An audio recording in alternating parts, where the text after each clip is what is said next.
Now the expectations are to win it all. That's what Chris Doering said this morning. As I get ready to go to media days, Chris is already there. He really does a good job for the SEC Network in his role as analyst and right now as talker, because everybody, we've not started yet. Now by the time this video gets out there, we will have started media days with Greg Sankey, and then I guess LSU's today.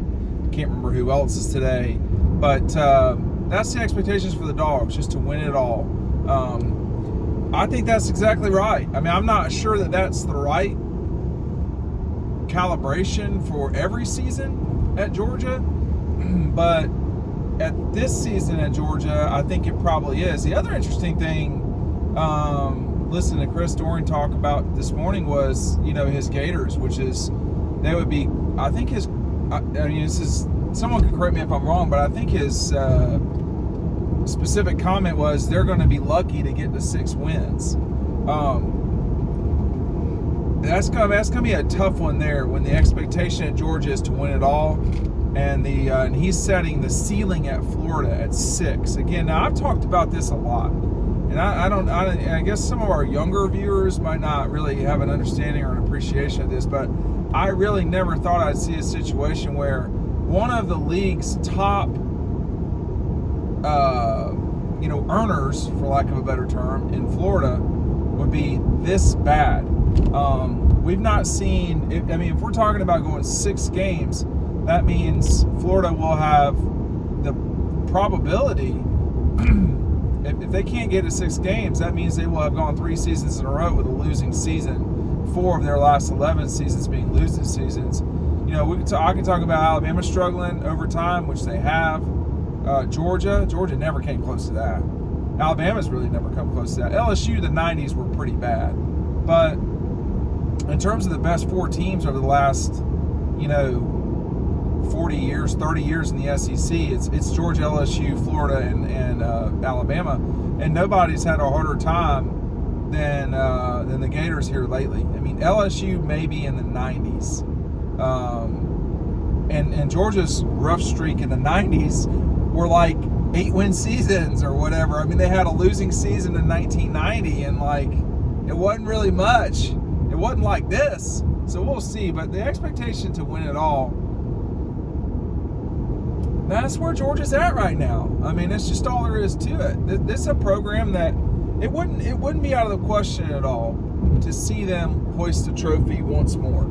To see, this image again, picking up double dogs, or look at the 2022 National Championship, gets you our 2023 preview included with it. Make sure you're taking advantage of that. This promotion's not going to run on forever. So I'm not even sure if these are in the frame or not. I'm not looking at the camera. But take advantage of that now. The link is down below. I do think that the expectation for Georgia is to win it all. I thought it was right on point, actually, for both Chris and Peter Burns to talk about how it makes no sense that ESPN's so-called FPI, which is a total joke, has it more likely that Alabama would win the national championship and Ohio State win the national championship than Georgia. And Georgia is considered the best team in the SEC. Well, it's hard to say those two things are both accurate at the same time. But again, FPI is a made-up thing. It's not real. We're going to see what it's like for Kirby in Georgia tomorrow. I'm recording this Monday morning as I head to Nashville. We should have these in Atlanta every year. I know we're going to go to Dallas next year. I'm sure that'll get announced. But we should not be, Nashville's about the furthest away that we should go. Birmingham, Atlanta, Nashville is one thing. Dallas, or we're going to go to El Paso one year and then Miami the next, or we're going to have this thing in Myrtle Beach. I hear the Ozarks are really nice this time of year. These things need to be in places that, make a lot of sense. And, that the league has punched down on Atlanta as being its, where they're going to host this championship game for a long, long time. It's great to get out a little bit. It's great for it not to be in Birmingham because that facility was too small. But this needs to be in Atlanta. But having it having it,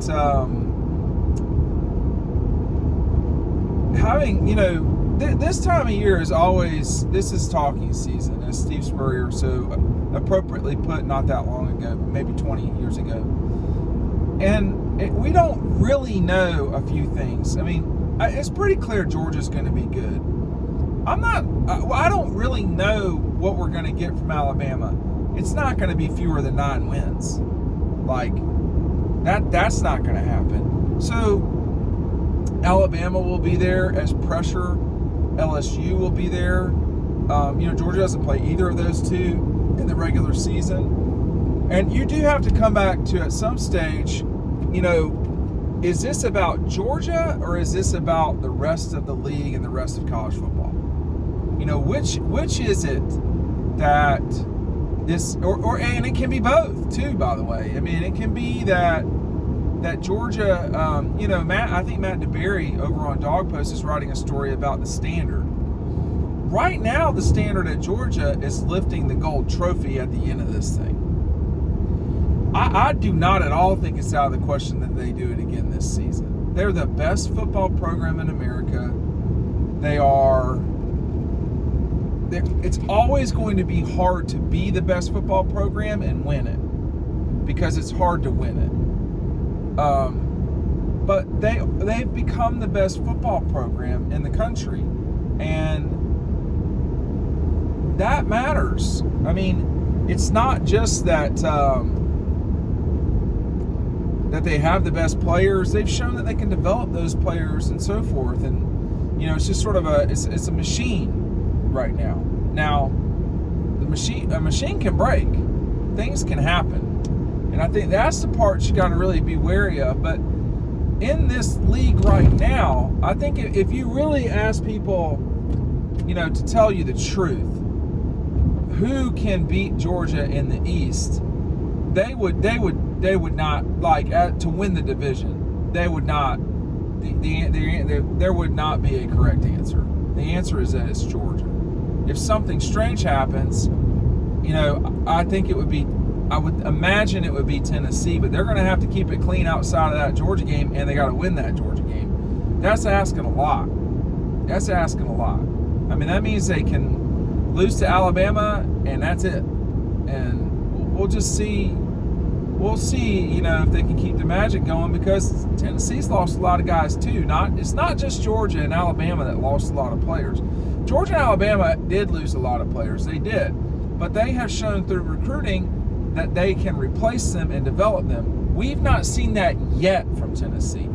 Josh Heupel's really good. I mean, people. I think it's fashionable at Georgia, or in Georgia circles, to run the Vols down, and that's fine. I mean, it's not really reality. I mean, they've gotten to the point where they're not just sort of an idiot program. They've come a long way because of Josh Heupel. Jeremy Pruitt made them regress. They went backwards. At least Butch Jones was functional. But you're seeing with both, it reminds me of Florida with Tennessee. I mean, they both are in a position when you don't have your guy, it's hard to move forward. I will say, however, that at Georgia, even when they've not had their guy, I mean, Georgia had one losing season with Jim Donnan. I said one losing season in the 90s. That's not true. They had at least two. Sometimes I can't remember 93 and 4, because one of those had a tie in it, and they were like 6-4-1 or some weird thing. I think that was 94 or 93. I can't remember with Georgia, but they definitely were 5-6 in 1996. And from that season until today, they've had one losing season, which was 2010, where they were 6-7. The next 2 years, they win the division back to back. Come a play away from winning the national championship in 2012. So Georgia has always had the right mixture of things. We're not seeing the massive fall off like at Florida. I mean, the Florida thing is inexplicable. I tried to explain it to y'all over time, but it's hard for me to make sense that can fall that far. But, Billy Napier and company have a chance to get that right this season. But the standard at Georgia right now, apparently, is to win the national championship. That's something Chris Doering was talking about earlier. I would not at all be surprised if Georgia won the national championship again this season.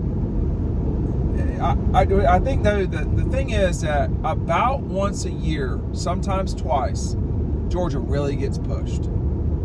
It's usually about twice a year now that I think about it. And, you know, they've not won all those games. But they've won all of them but one. And the when they lost, it didn't cost them the national championship.